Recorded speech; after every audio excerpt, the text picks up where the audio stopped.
Hi and welcome to Unit 2, Topic 3, Video 2. And in this video we're going to look at some special matrices and definitions and then start talking about matrix arithmetic. So here's some definitions for special matrices and just some general definitions that you need to remember. So an element, remember an element is a value in a matrix. And then we also have the order of a matrix. We talked about these in video 1. So the order is always in the order rows versus columns. Now, a row matrix is a matrix that has only one row. So we've called that B. B is a row matrix. And a column matrix is a matrix that has only one column. So C is a column matrix. And you'll note here that C looks alarmingly like a vector. And a lot of what we do there is the same. It says vectors represent a very specific case of a matrix. It's a column matrix that's storing position data. A square matrix is a matrix where the rows equal the columns, and you can see that A is a 3 by 3 square matrix. Equal matrices, so equivalency in matrices is really specific. It's not about whether the sums are the same, it's not about whether the rows look the same, it's about whether every single cell is the same. All elements have to be equal. So I've got two equivalent matrices there, 2, 3, 6, 1. And all elements in those matrices are equal. We also have the zero matrix where all of the elements are 0, and that's for any size. And then we have something called the identity matrix, which is going to be really important for this topic, and so we'll cover more. But the identity matrix is called I, notice that name there, and it's a square matrix, always has to be square, where the diagonals from top left to bottom right are 1s, and then everything else is a 0.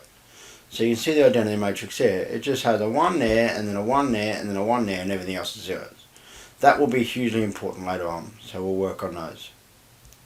Okay, so now let's talk about matrix arithmetic.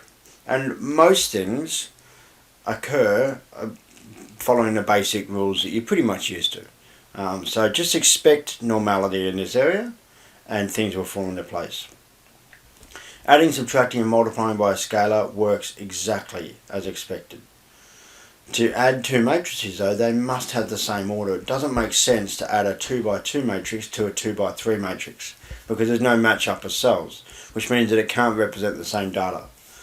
If we go back up to our example we talked about last lesson here with the Elzani, Chris, Adam, Dylan and the food sales, well, we could add this to, this could be Friday's food sales, we could add it to Saturday's food sales, but if on Saturdays they also sell a soup, we're now going to have a 4 by 4. Well, what you might do to fix that problem is you might add a soup column to Friday and just put zeros in it, and then you could add them together. So it depends on the context. Adding can work, you just have to make sure your matrices are the same. Okay, so let's have a look at example 2. If A equals 2, 7, 3, negative 2 and B equals 9, negative 3, 7 and 8, then we're going to determine these values. Now I'm going to be very precise with the working out, and you should be showing this information as you go.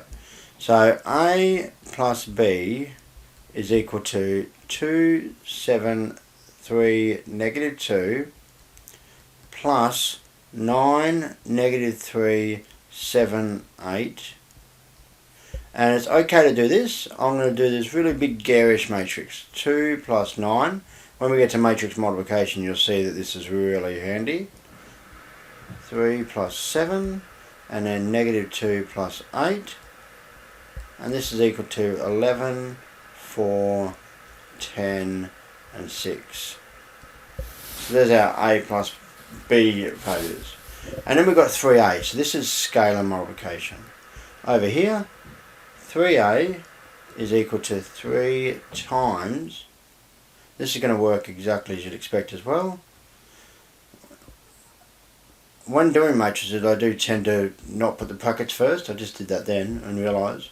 But if I do the numbers first, 6, 21, 9, negative 6, then I can easily put the brackets around to fit those numbers. But there we go, I just did 3 times each element within the matrix for B. And then C is 3A minus 2B. I'll give myself a little bit more room. 3A minus 2B is equal to 3 times A, which is 2, 7, 3, negative 2, minus 2 times B, which is 9, negative 3, 7, and 8. And this is 6, 21, 9, negative 6, minus 18, negative 6, 14, 16, and then this is equal to 6 minus 18 is negative 12, 21 minus negative 6 is 27, 9 minus 14 is negative 5, negative 6 minus 16 is negative 22, and there's our new matrix. So there you can see our addition of matrices and our scalar multiplication, and then we also had a little subtraction example at the end. Everything works, I think, as you would expect. So hopefully that fits in well with you. Hopefully you're going to go away now and spend 10 minutes just consolidating this, writing some of your own notes and doing some questions to make sure that you understand. All the best.